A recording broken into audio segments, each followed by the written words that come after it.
Naahidi kuwa makini mpaka siku nafikiwa chini, na Mungu aliye hai bado yu pamoja na mimi. MC shika vizuri, karibu tawi linakatika, na kwa wote mliopo juu na chini sauti itafika. Kazi na dawa ndani ya uswazi, kazi ni kazi na nipo raz kutoa tathmini ngazi kwa ngazi.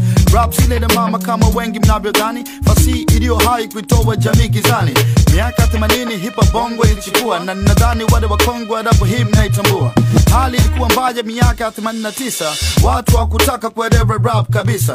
Miaka 90 hipa bongo imekubalika, wenye nia nzuri na rap tunawajibika. Rap ni wito, yataka utashi na ufahamu, elimu ya mtaani, kujituma pia nidhamu. Wasanii wenyewe wa bongo tunaofanya tudharauliwe, watu vibongo vidogo wataki washauliwe. Wanaongea bla bla vijina viwe, na wanavunja hata miko ya rap waheshimiwe. Wengine tutumia kivuli cha rap kufanyia uhuni, hii ni sana kupanda ngazi kuelekea mbinguni. Tathmini ya kweli inatia majaribuni, na mnaovunja miko ya rap jihuku.